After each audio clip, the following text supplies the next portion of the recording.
Windsor Castle has hosted one of the oldest and most spectacular traditions in the British royal calendar, as King Charles led the annual Garter Day procession, dating back nearly 700 years. The ceremony celebrated the Order of the Garter, Britain's highest order of chivalry, and brought together senior members of the royal family alongside some of the nation's most distinguished public servants. As crowds gathered around Windsor Castle in the warm June sunshine, anticipation built for the procession. It was about to begin.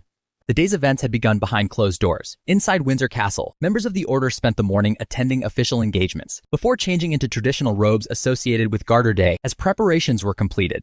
The procession gradually formed within the castle grounds. Leading the way were the officers of the order and members of the College of Arms, dressed in colorful heraldic tabards displaying the royal arms. These officials played an important ceremonial role and helped preserve many of the ancient traditions connected to the order. Behind them came the Military Knights of Windsor, a historic group closely associated with Windsor Castle, and the order itself.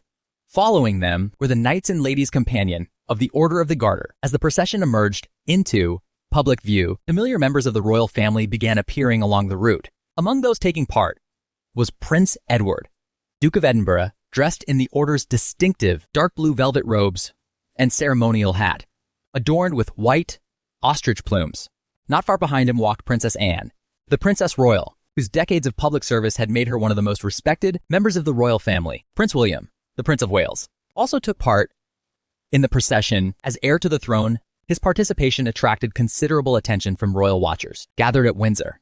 Walking among the royal party were fellow companions of the order, including former Prime Minister Sir Tony Blair, and a number of distinguished figures who have been recognized for their service to public life. Attention eventually turned to the rear of the procession. According to tradition, the sovereign walked last. King Charles and Queen Camilla therefore brought the procession to its ceremonial conclusion. Both were dressed in the magnificent blue velvet robes of the order, complete with gold insignia and the famous white feathered hats worn on Garter Day.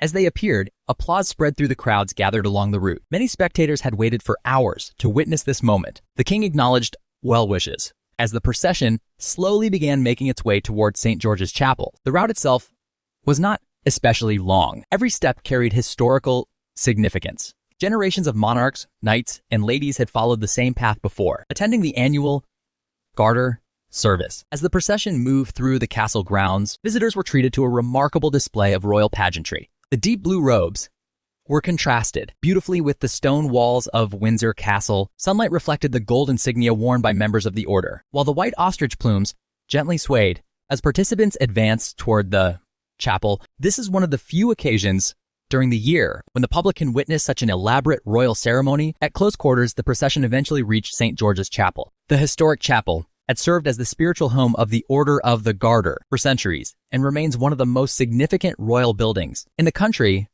One by one, members of the procession climbed the chapel's steps and entered the building. King Charles and Queen Camilla entered last, bringing the public portion of the first procession to an end. Members of the order gradually emerged and began reforming the procession. This marked the beginning of the return journey to Windsor Castle. The formation followed much of the same order as before. The officers of the guard led the way, followed by the Military Knights of Windsor, and then the Knights and Ladies Companion. Spectators once again had an opportunity to admire the ceremonial robes and see the royal family at close range. Prince William received enthusiastic applause from many members of the public. Princess Anne was warmly welcomed as she passed spectators lining the route.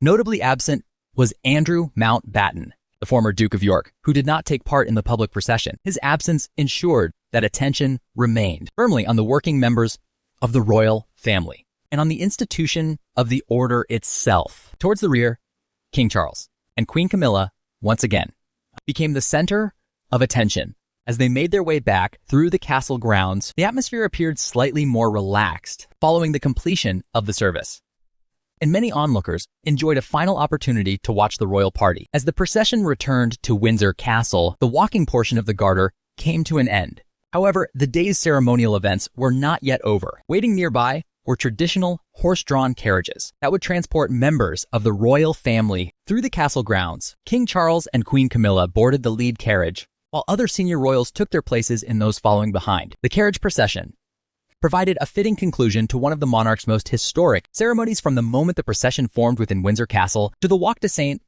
George's Chapel, the ancient service, the return journey, and the final carriage departure. Every stage of the day followed traditions that had endured for centuries.